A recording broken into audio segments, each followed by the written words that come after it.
Getting a top LSAT score isn't just about getting the questions right, it's also about getting them right under test day conditions. You're not just doing an individual question, you're not just doing an individual section, you're doing 4 sections back to back with just a short 10-minute break between sections 2 and 3.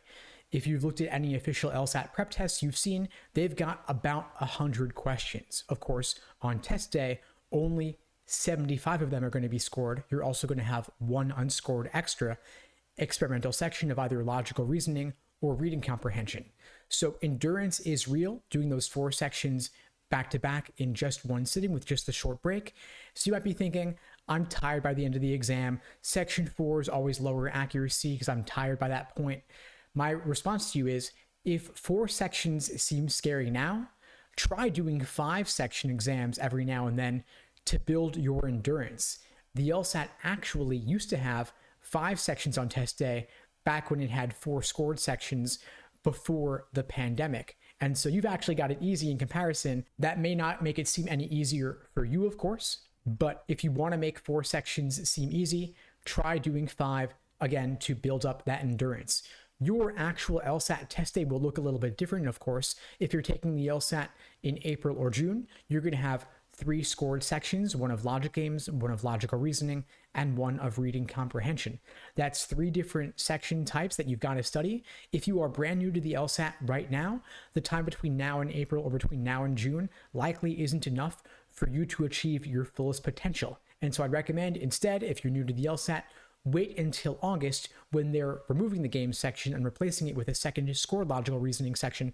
Then you'll only have 2 sections to study. So your 75 questions across 3 sections are only going to be of 2 different types, either logical reasoning or reading comprehension. The good news for you is that any gains you make in your understanding of logical reasoning will be automatically doubled across the 2 scored sections of logical reasoning, and so it's going to be easier for you to get that quick score boost that you're looking for. Now, when you're considering your pacing in logical reasoning, it's worth considering that not all questions are of equal difficulty. In fact, there is a general order of difficulty over the course of the section. The first 10 questions are going to be a whole lot easier than the tougher ones that come later, and so I recommend getting through those first 10 questions at a pretty fast pace, typically in about 10 to 12 minutes, to build up a time bank that you can then apply to the tougher questions later in the section. Questions 15 through 23 in any logical reasoning section are going to be on average the most difficult ones, and so you want to attempt those only after you've already tackled the easier ones earlier in the section. Then for reading comprehension, I have a few strategies for you here to help you navigate the section more quickly and with higher accuracy. It comes down to how you allocate your time. You only want to spend max 2.5 to 3 minutes on your initial read of the passage so that you'll have enough time for the questions associated, because you're going to have about 7 questions associated with each reading comprehension passage. If you spend any more than 3 minutes on your initial read of the passage, you're not going to have nearly enough time for the questions associated with that passage. And you also want to make sure that you are approaching those questions in reading comprehension out of order. Start with the general, global, big picture questions like main idea, primary purpose, best title, tone, author's opinion. Knock those out first. The questions involving details and specific examples, you can solve those later, but make sure that you address the big picture questions first. Now, with logic games, I'm not going to leave you hanging on logic games. Even though it's going away, I'll still address it here also. You want to make sure that you're also approaching the questions out of order here as well. You want to start by knocking out the orientation question, which is your gimme warm-up question, asking you which one of the following is simply a valid scenario. Then you want to do all the local if questions that give you a jumping off point from which to create a specific diagram, and only then address the more open-ended global questions that ask you simply which one of the following must be true or could be true.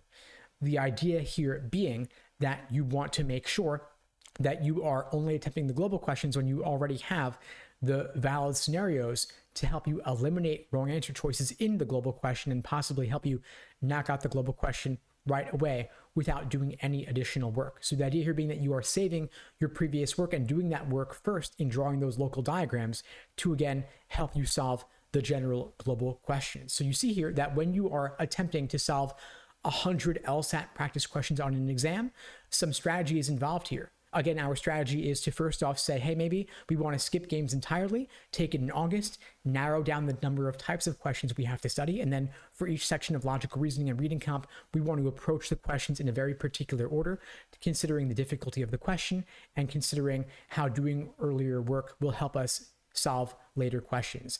Anyway, folks, that's all for now.